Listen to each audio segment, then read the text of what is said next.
Hey guys, what's up?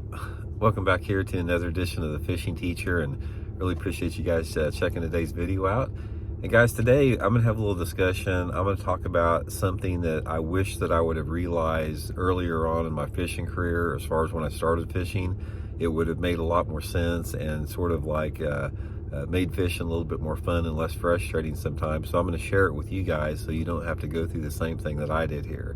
Real quick, guys, I want to remind you, anybody out there interested in booking an on-the-water lesson with me, you can do that by going to my Facebook page, Randy Blockett Professional Angler, and shoot me a private message.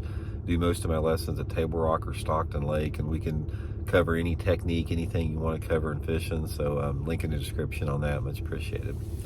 Okay, guys, bass fishing is a never-ending process of learning. It is like I've always talked about it. It's the most difficult sport in the world because there's so many different variables to it, and you're dealing with an uncontrolled variable, which is a fish. It's another living creature out there. So it can be the greatest, funnest thing in the world, and it can be the most frustrating thing. I think that's what keeps a lot of people in it.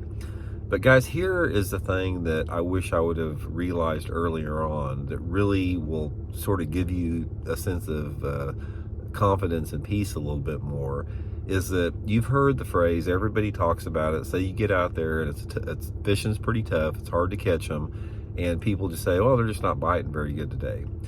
Guys, that is totally incorrect out there. The fish are always biting every single day out there. And this is proven by any tournament that you go to. I don't care how tough you think the fishing is, when you come into a tournament weigh-in, every time you're going to say, I can't believe they caught them so good. That is because fish have to eat. Fish react to different lures. They strike lures based upon not just being hungry, but a lot of different other factors. And they're always biting. Always. I don't care if 365 days a year, I don't care if it's 0 degrees out or 100 degrees out. I don't care what the weather conditions are, if it's storming or whatever, they are biting somewhere.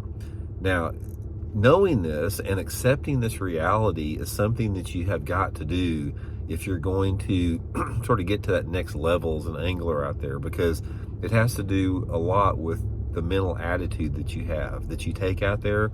Because say, for example, you go out there and you fished half a day and you haven't had a single bite, and you just slough it off as that are just not biting today. You know, that's a defeatist attitude with that. The thing that you have to tell yourself, and that you have to discipline yourself and sort of retrain yourself a little bit, is that these fish are biting on the lake somewhere. I just have to figure out where they're at and the technique that they have. So if you're not catching them, you have to make an adjustment in your approach right there. And that adjustment has to be made in the area that you're fishing, or how you're fishing, the technique that you're fishing, and sometimes both. Sometimes, say for example, if you started out fishing a jerk bait on points and you're not catching any fish, and you fished a lot of different points and you fished a lot of different jerk baits and you can't seem to get them on either one, the fish just may not be using that particular type of cover, and they may not be reacting to that type of bait. So you may have to completely abandon that and go fish a jig on a boat dock or something out there. The thing that you have to do is the body of water that you're fishing. I don't care if you're floating a creek or wading a creek or fishing a pond or fishing a lake. Identify the possible bass holding structures there on that particular lake. Now, we're not talking about live scoping, because live scoping fish are just roamers. You can't apply bass fishing intellectual knowledge to live scope fish, because they don't relate to anything most of the time. But if you're fishing like normal bass fishing is, all you have to do is identify the cover, and then it's a process of elimination. You try each piece of cover with a combination of a moving bait and a slow bait. Change profiles of the bait. Say, for example, if you're fishing a full-size jig and you're not getting any bites, go to a smaller jig, go to a different color jig. If they're not biting a jig, try a shaky head, try a creature bait. Experiment a little bit. And the good rule of thumb with that is, if you fish an area for like 20 or 30 minutes and don't get a bite, either change areas or change your lures or change your color, but constantly make some type of an adjustment. And even if you're catching a few fish, say for example, you're pulling up on a bank and you catch, you're catching 1 or 2 fish an hour or something like that, which is okay. There's nothing wrong with 1 or 2 fish an hour. But in order to maximize that, you might make one subtle change with a lure or presentation, and you might catch 10 fish an hour.